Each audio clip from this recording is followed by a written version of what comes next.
Kali ini kita berada di pinggir kota Pontianak. Kondisi hutan di sekitar kota Pontianak ini umumnya rawa gambut, dan kita yakin di tempat ini akan ada jenis-jenis endemik atau jenis-jenis khas dari hutan rawa gambut yang masih tersisa, karena sebagian besar sudah dijelajahi oleh para penggemar tanaman hias pemula, khususnya mencari jenis keladi-keladian, jenis alokasia, dan jenis beberapa dari famili arwid yang terus diburu. Mudah-mudahan kita akan menemukan jenis-jenis yang tersisa yang tidak tren tetapi potensial dikembangkan. Sebagai contoh, mungkin kita akan ketemu jenis palem, mungkin kita akan ketemu jenis pisang-pisangan, mungkin juga kita akan ketemu jenis dracena yang memiliki potensi untuk dikembangkan sebagai tanaman hias tetapi tidak terlihat saat ini.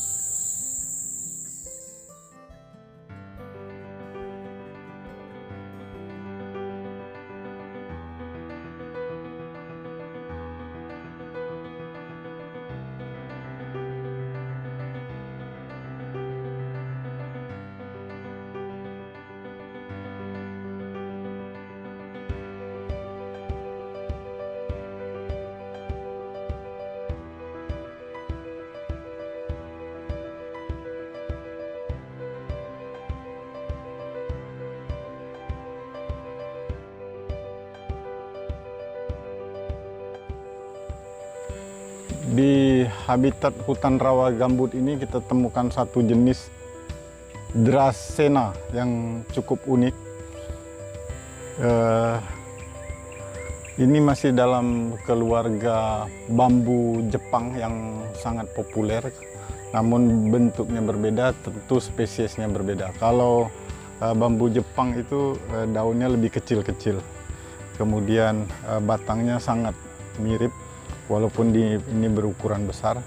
Ada yang menarik di sini, ada dracena yang berwarna hijau polos seperti ini dan glossy, kemudian ada yang berbintik-bintik tetapi halus. Nah, dua jenis ini spesiesnya berbeda, dan ada kemungkinan ini terjadi semacam persilangan alami, sehingga antara dracena yang hijau dengan dracena yang punya bintik-bintik di daunnya yang sangat kontras, itu dracena centelii. Nah, sedangkan yang kita saksikan ini bintik-bintik di daun lebih tidak terlalu kentara tetapi lebih samar terlihat. Ini kemungkinan besar ada semacam persilangan alami.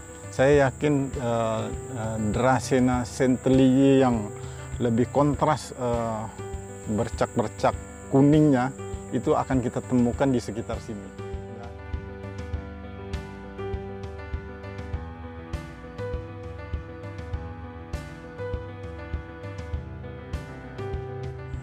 Inilah dracena centelii yang kita temukan di lokasi ini, dan tadi kita lihat hasil dari persilangannya dengan dracena yang hijau polos glossy, dan ini kita temukan indukannya, bahwa di wilayah ini terdapat satu jenis dracena yang sangat unik, dan ini khas Kalimantan, namanya dracena centelii. Kita mereview kegunaan dari dracena ini. Yang pertama itu sebagai tanaman hias yang bisa di outdoor, bisa juga di indoor, dan pertumbuhannya sangat mudah karena hanya menggunakan media air seperti bambu Jepang, itu bisa tumbuh dengan baik, ataupun dengan media tanah. Yang menarik, selain sebagai tanaman hias, ada beberapa jenis dracena juga digunakan untuk pewarna kue atau pewarna makanan. Selain itu, berdasarkan hasil penelitian, bahwa jenis Dracena ini memiliki fungsi untuk penyerapan karbon.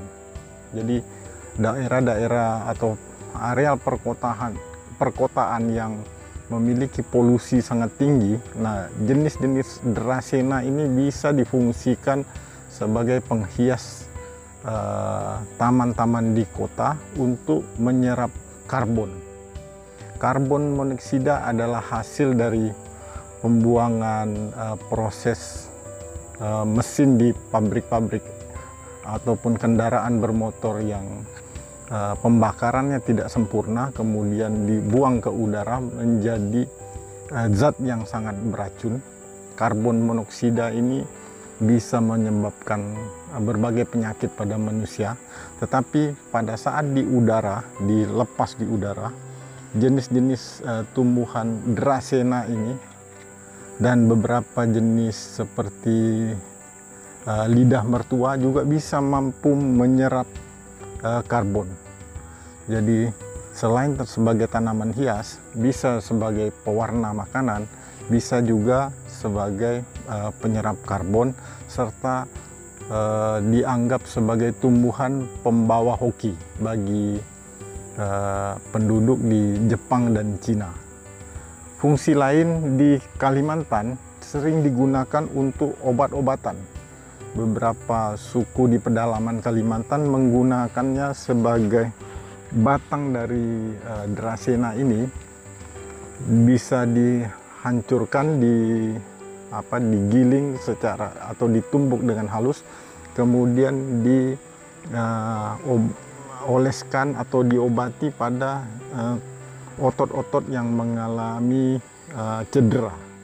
Dan ini pernah hasil penelitian di Kalimantan, di sebuah pusat rehabilitasi orang utan, itu menemukan bagaimana keseharian orang utan mengobati ototnya yang kena cedera dengan cara mengunyah dari batang Dracena ini, kemudian menempelkannya secara natural di bagian yang otot yang cedera. Artinya proses ini juga dilakukan oleh beberapa fauna yang punya kedekatan genetis dengan manusia. Nah, ini kita temukan bahwa tumbuhan Dracena ini memiliki fungsi yang sangat beragam, memiliki fungsi yang serbaguna. Mudah-mudahan ini bisa sebagai ilmu pengetahuan bagi kita, bagi generasi muda, bahwa tumbuh-tumbuhan ini menarik untuk dikembangkan di rumah-rumah, yang terutama di mana suasana perkotaan semakin tidak mendukung bagi kehidupan kita. Tapi dengan hadirnya jenis Dracena di rumah kita, maka akan terbawa suasana alami, kemudian udara yang segar karena karbon-karbonnya sudah diserap oleh daun Dracena ini, kemudian diyakini atau dipercayai oleh beberapa bangsa tertentu sebagai pembawa hoki.